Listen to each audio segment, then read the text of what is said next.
Man, it's cold. It's gotta be 10 below. It's a little bit different than pirates. Okay, we're blowing up the ship today. There'll be 7 cameras, 3 unmanned, 4 manned. One of the fun things about this explosion is you have no idea how big it's going to be. They gotta load the 3 mortars, load the gas, once they put the bombs inside the bottom of them. There's a finesse to 600 gallons of gasoline, apparently. Getting our cameras in position, getting our bomb ready, and then it's kaboom. Fisher, you guys ready to go? I'm good to go. Let's shoot this puppy dog. Okay, here we go. Roll sound. Hey, camera, Mark. Hey, Mark. Picture is up. We're holding. And action. Fire, fire, fire.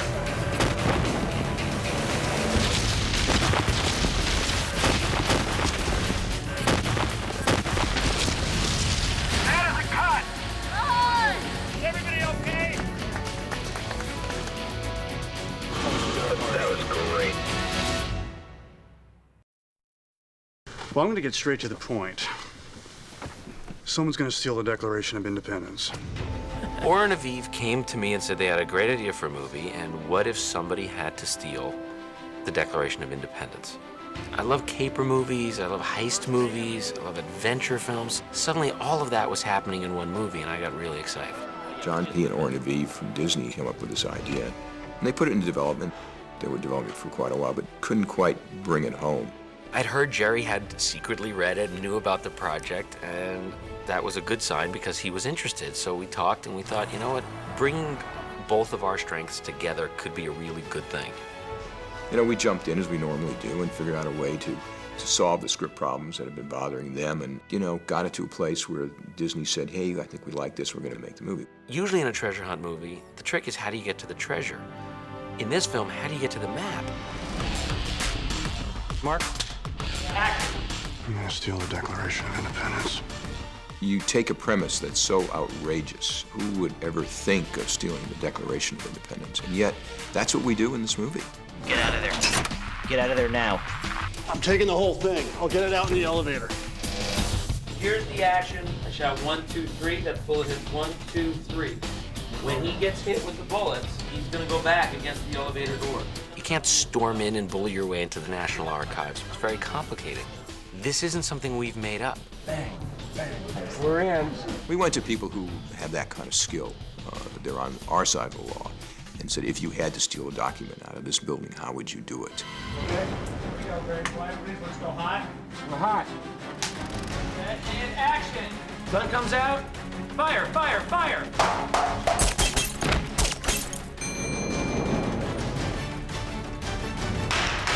That's a cut. Excellent. Check the gates. All right, stand by, ready, and let's roll video. Mark. It was also really important to shoot in real places. The only way to protect the Declaration is to steal it. To give you the reality of the movie, you have to find places that are appropriate as far as history is concerned, and especially Washington, D.C., where so much of our history is a part of the city itself. So we went to Washington, D.C. We shot at the Lincoln Memorial, at the Jefferson Memorial. We went to the National Archives. We went to the Library of Congress. I think it made a big difference for us.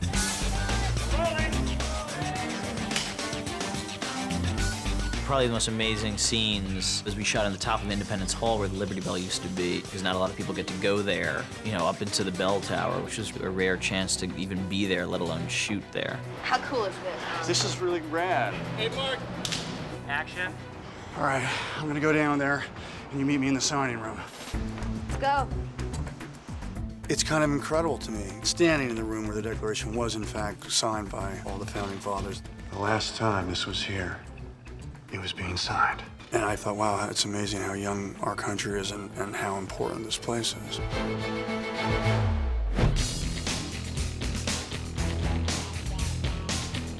The success of my career is really due to the people we work with. And Nick has given me so much in the past. You know, this is our 4th movie together. And he's got a unique quality of toughness, bewilderment. He accomplishes so many things by just putting the camera on him. Oh, come on! I was really concerned what Ben's motivation was. I mean, is he wanting the treasure because he wants that money, he wants that cash? Or is he more of a historian who wants to restore history to the world? Here's to the men who did what was considered wrong in order to do what they knew was right. He makes a character in his mind, and he just brings so much more to what is actually written in the script. Treasure is a myth. I refuse to believe that. What am I doing? Do what you want, man. Do what you want. Nick is a very, very playful guy. He is really playful, and he likes to have that silliness to keep his creative energy up. Wow. He has a certain kind of volume control where he literally can turn up his performance to a point where he just goes for it.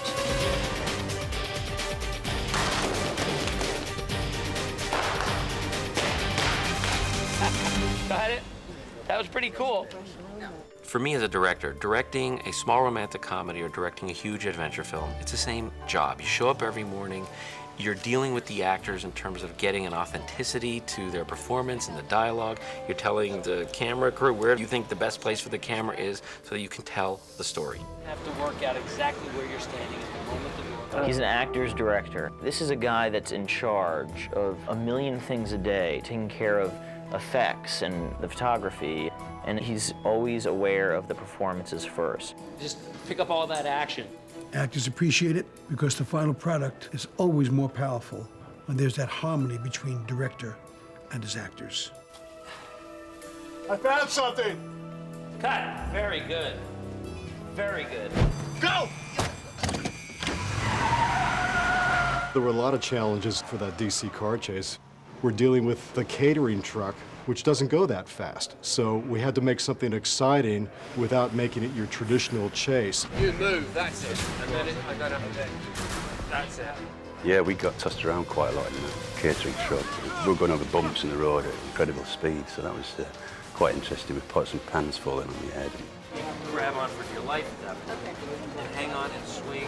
Diane did some incredible stunt work herself, even though the more dangerous stuff was done by a stunt person. Most of the stuff where you see her in the film is really her swinging on the back of the truck and jumping from one truck to another, so I thought she was a real trooper.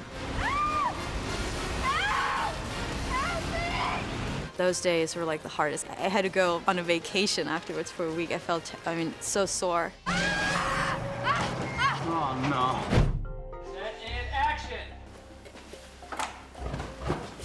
We had two huge decisions in production design. How to make things that don't exist look like they exist, and how to recreate the secret catacombs underneath Trinity Church. So we did an enormous amount of research.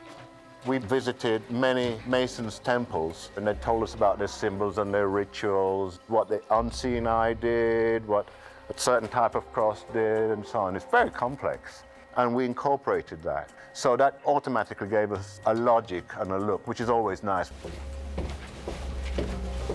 And these would be our catacombs.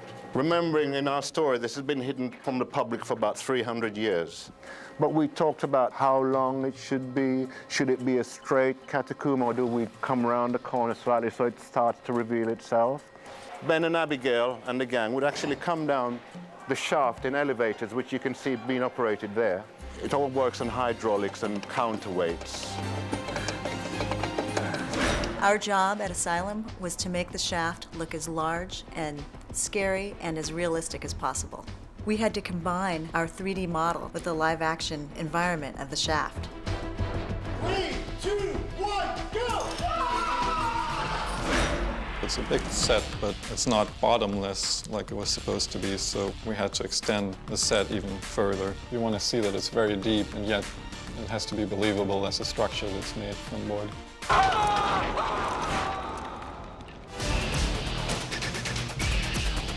Asylum got involved with National Treasure due to the relationship we've had with Jerry Bruckheimer and with Disney for the past 5 years. In the film, we worked on probably around 350 shots.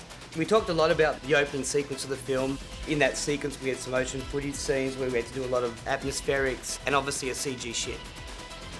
One of our biggest challenges was completely animating the sequence which shows how the Declaration of Independence is kept safe. We did lots of layering effects for the film, a lot of compositing, and we even added water to the pool in front of the Washington Monument. The interesting part about the treasure room are the fire troughs. When Ben dips his torch into the oil, lighting the troughs, the treasure room miniature was shot 1/6 scale, and the fire troughs were shot full scale. These shots were particularly challenging just because of the number of elements involved. Somewhere between 100 and 200 elements that build up. So here's the original blue screen shot. We take the various versions of the miniature footage, we place fire and smoke in there. We end up manipulating some of the treasure, adding more treasure here and there, and also we can build camera moves into that to help match the camera move of the foreground element where the people are on the blue screen. What Jon Turteltaub was looking for was an ooh, ah reaction from the audience when Ben lights those fire troughs and the room finally gets lit up and you see the treasure. And I think it really works well in the movie. It's a fantasy, but at the same time, it's taken us to all these wonderful places that are part of American history. Treasure hunting is a big deal still today. Getting into all that was fantastic. What's really interesting is that this is in our backyard. And there were these treasures that were hidden away and have been lost for generations and generations. So they're out there, just gotta find them.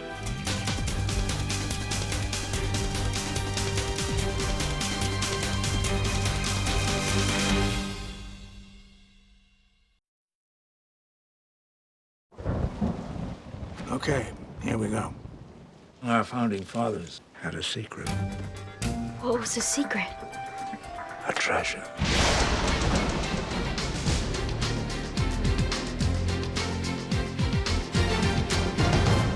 Treasure hunting isn't something that was invented for movies and went out of style at some point. It's a big deal still today. You're treasure hunters, aren't you? We're more like treasure protectors. It's the solving of the puzzle that drives a treasure hunter. There's thousands of years of world history down there, and it belongs to the world.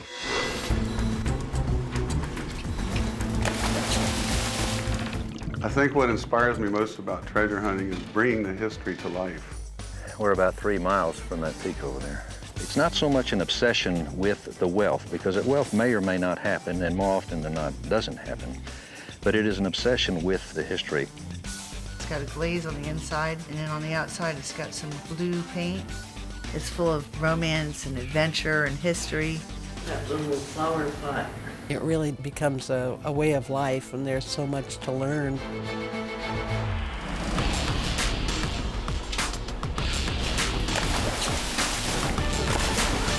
We are currently mostly involved with the Atocha Margarita site, which is 2 sister ships that sank in 1622 off Key West, Florida.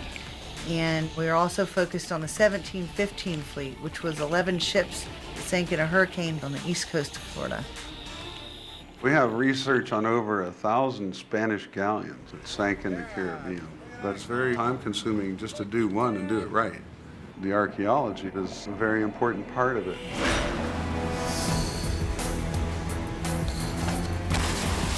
When a coin is buried in the sand, it turns the sand black around it. It's a chemical reaction between the silver and the salt water that produces silver sulfide. All right, look at that. There's some good ones there. Wow, the ones in the middle are going to be real nice. We get an eye for it. Whatever looks like it doesn't belong there, even little bits of pottery or little bits of junk, God doesn't make straight edges and perfect circles. Gold is impervious, nothing affects it. But everything else on these wrecks does deteriorate with time, and eventually there won't be anything left of it. So the sooner we can bring it out, the more there is to preserve for future generations to enjoy.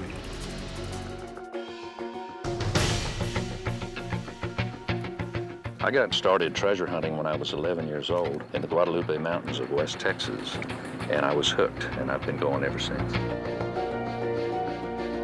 We go after lost caches of treasure, often from bank robberies. The most recent adventure that we had involves a pack train of silver that was on its way down to Mexico City when it was attacked in the Sierra Madres. The men stashed the silver in a cave, and then in the process of fleeing, all were killed but 2. The 2 that made it back to Mexico City logged it in a journal, and we found that journal. We spent 7 years trying to follow their path through the Sierra Madres, and we finally found it.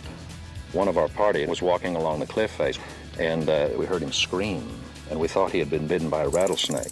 We ran over to where he was, We peered into the slit in the limestone wall, and when our eyes became accustomed to the darkness in the slit, we saw what had to have been hundreds of bars of silver that had been thrown into that crack. There were 888 bars of silver.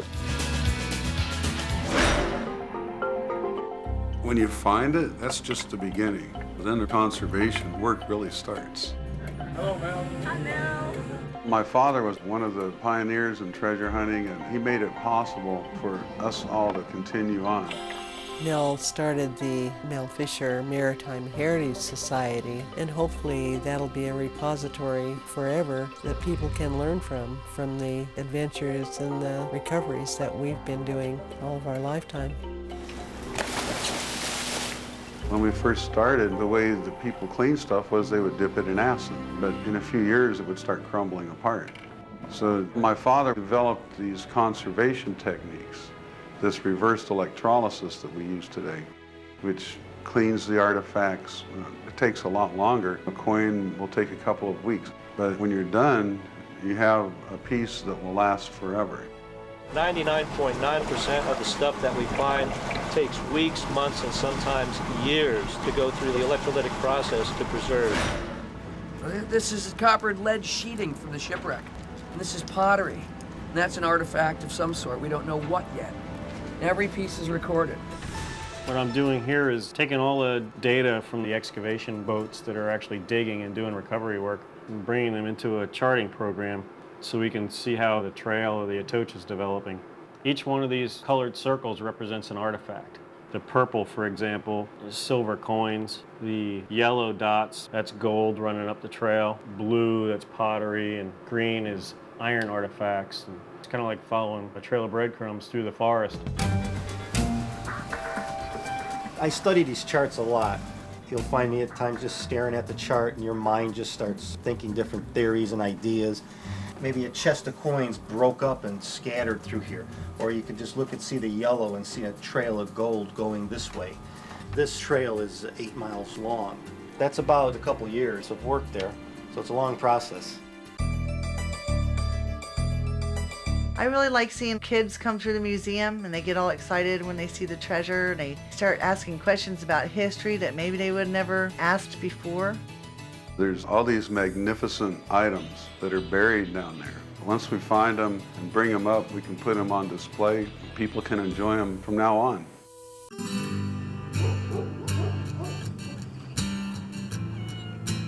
Treasure recovery has changed quite a bit since I started. I still pursue the quest much like I did 40 years ago. I revel in going out into the field and in searching.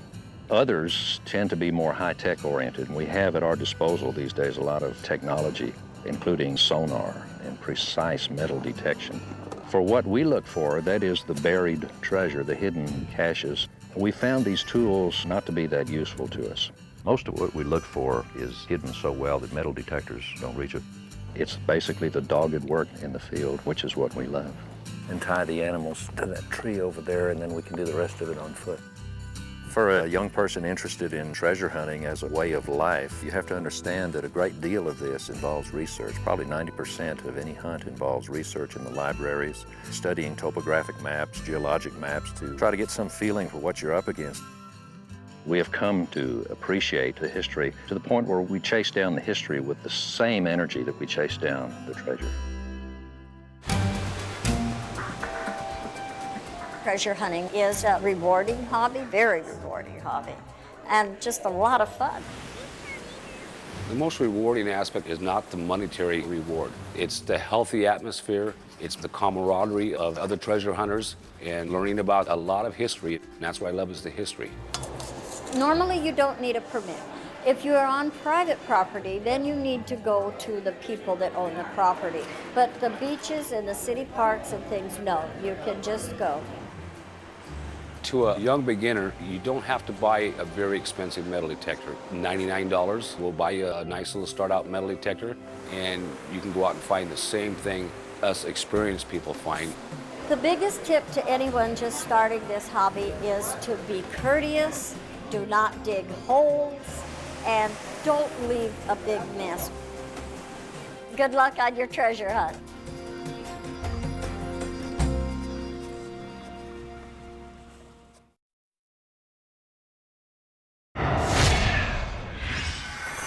You know, the Templars and the Freemasons believed that the treasure was too great for any one man to have, not even a king. That's why they went to such lengths to keep it hidden. National Treasure follows the quest for the lost treasure of the Knights Templars, possibly passed down over generations, from the ancient Templar Knights to the Scottish Freemasons, and then, just maybe, to the founding fathers of America. But could any of this be real? Who are the Knights Templars, and what happened to their treasure? Is it hidden and awaiting discovery? Controversy and mystery shroud almost every theory on where the treasure is, but certain facts are beyond dispute. Like that George Washington was the head of the Masons in the New World, and he used Freemasons to form the officers of the Revolutionary Army.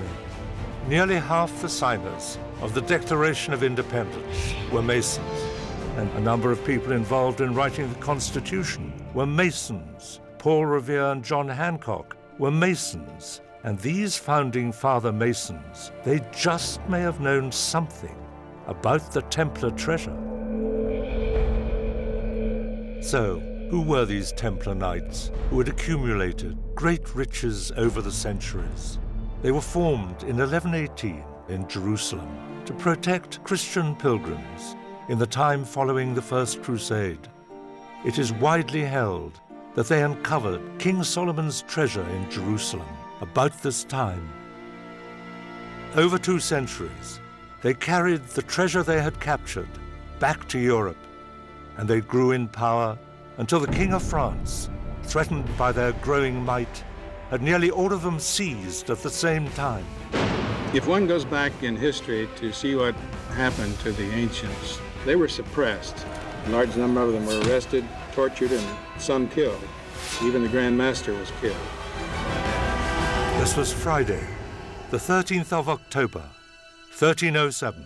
The Templars had bad luck on that day, establishing a superstition that survives some 700 years later. After more than 2 centuries of influence in Europe, any surviving Templar Knights were on the run. Many traveled to Scotland, to Rosslyn, with treasure perhaps.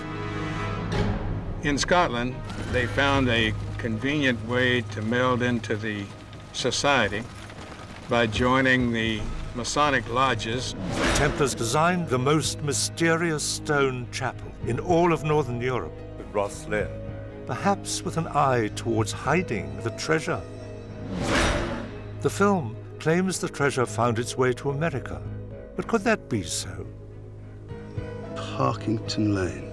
Why would they move it from Rosslyn Chapel if that's where it lay? Why would the map lead us here then take us somewhere else?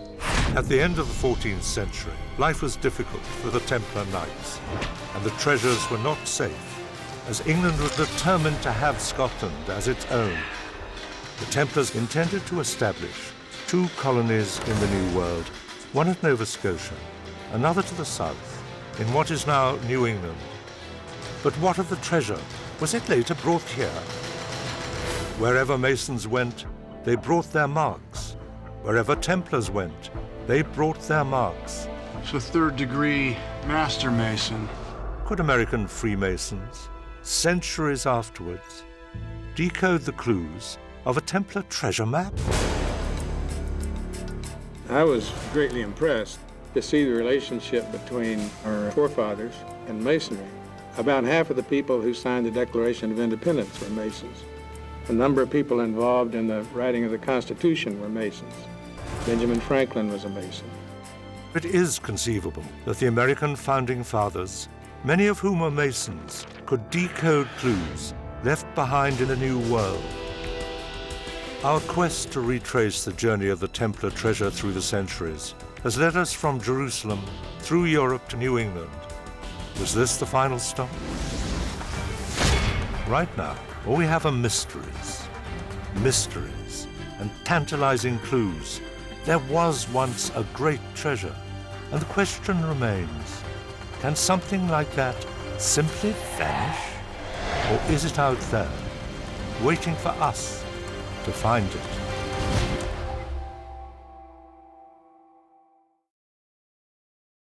I'm John Turteltaub, the director of National Treasure. You know, by the time we're done filming a movie, we've really hoped we've done everything just right.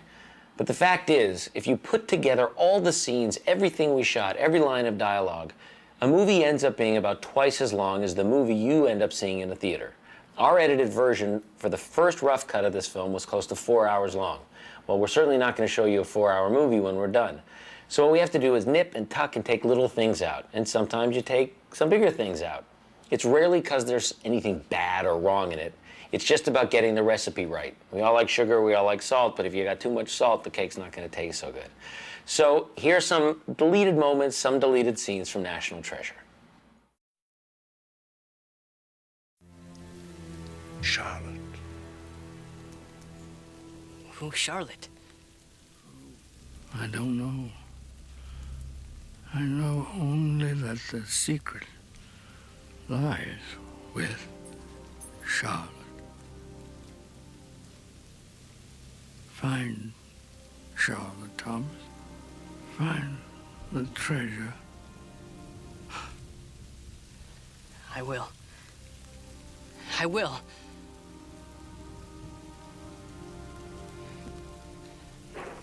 Mr. Carroll. Mr. Carroll?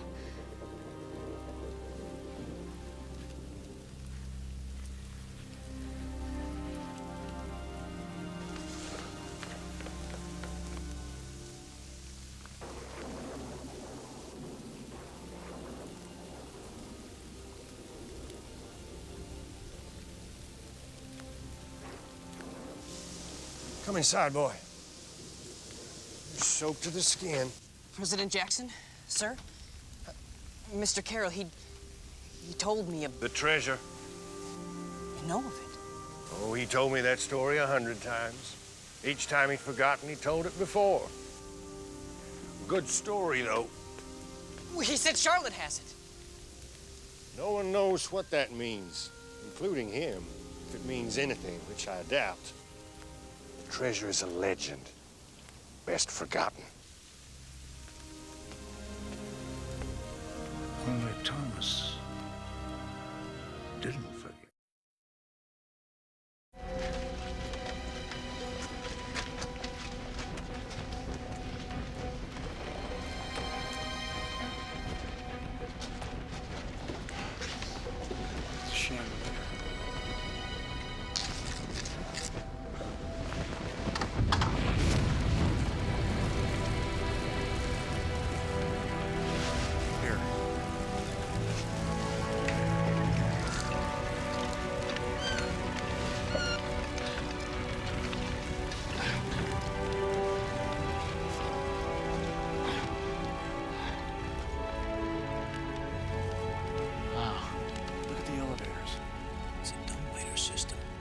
How do a bunch of guys with hand tools build all this? Same way they built the pyramids. The Great Wall of China. Yeah. The aliens helped them. Right, let's go. What are we waiting for? I'm not going out on that thing. 200 years of termite damage and rot. Dad, do what he says.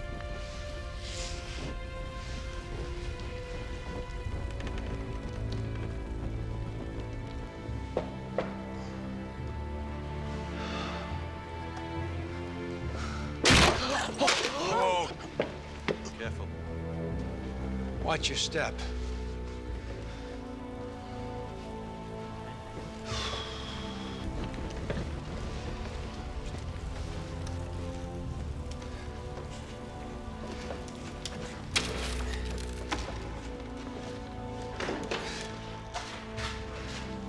Right under the Trinity graveyard. That's probably why no one ever found us.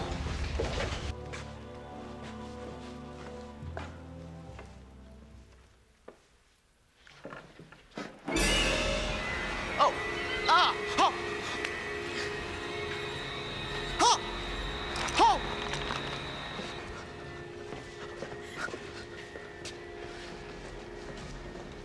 Oh!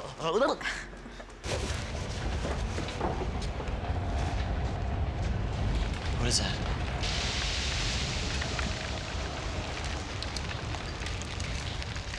Subway.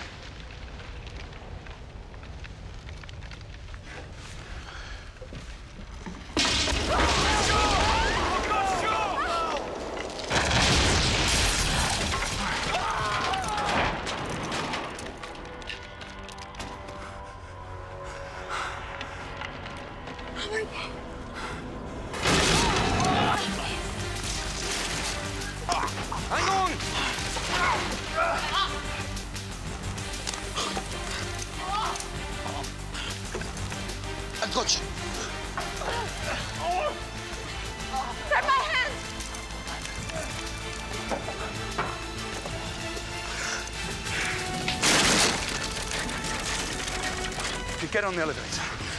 Jump!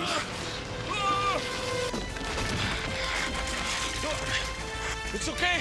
Come on.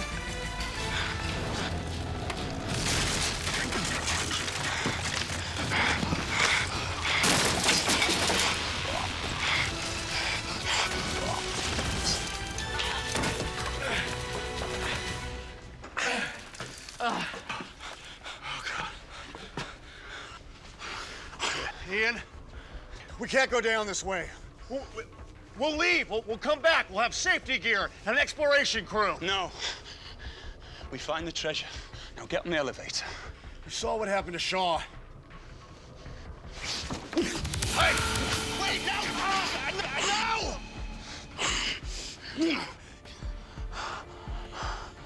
Get on the elevator. Hey. It's okay, Dad.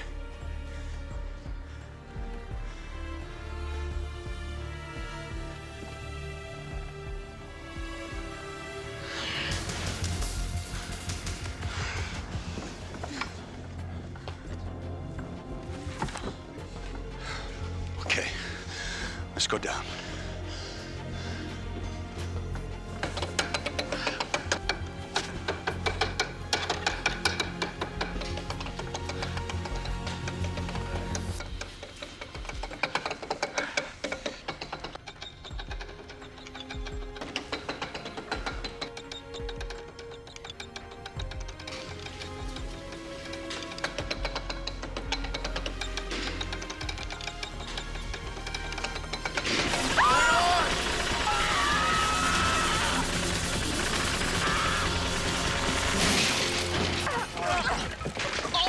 Get down there! Get down there! You all right? We gotta get off this thing. Excellent plan. Not that excellent. Can we make it? Not sure. Hey! Ow. That was easy. Okay, then you take this. Yeah.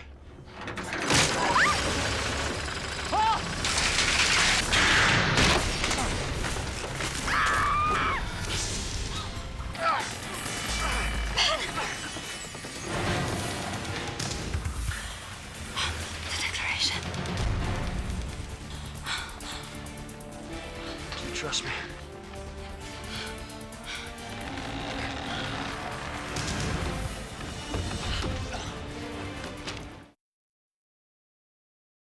What you're going to see here is what's called an animatic. Before we went out and shot all the historical footage and the whole history of the legend, we devised a representation of what it might look like to help us with special effects and help us, in a sense, do a moving picture version of a standard storyboard. So this is an animator's telling of what's in the script based on how we originally designed it.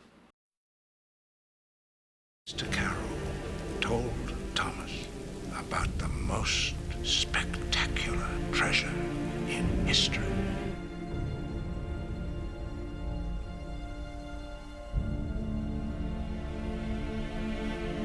A treasure amassed throughout the ancient world.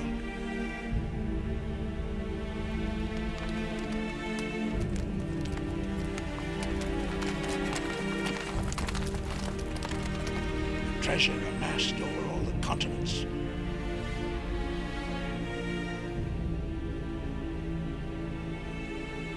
A treasure the Knights of the Templar found and swore to protect even when faced with death.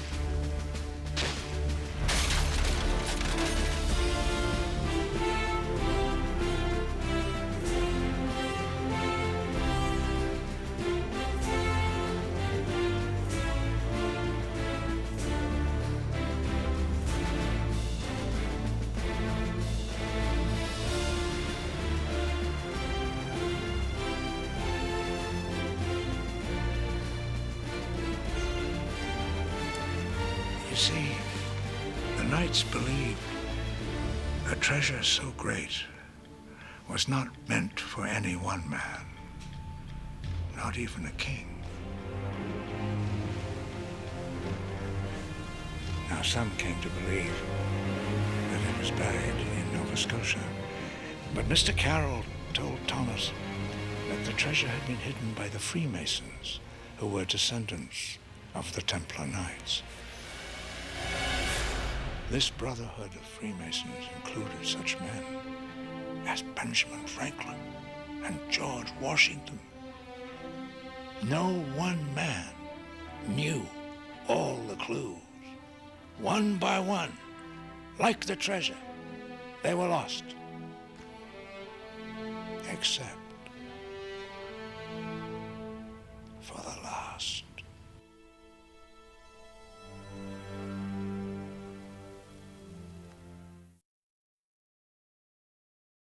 I think every single filmmaker would agree that the most important scene in every movie is the final scene in every movie.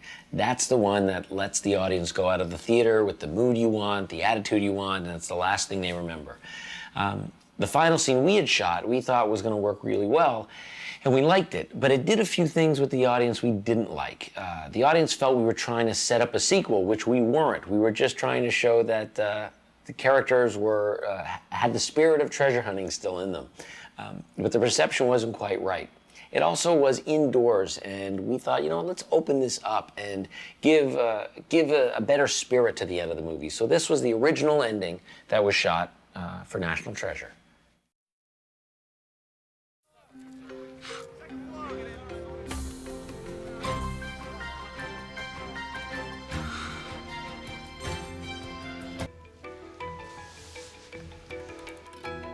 Really think they put a map on the back?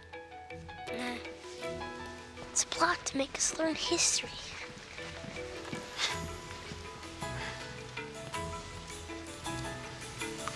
What are you thinking about? Nothing.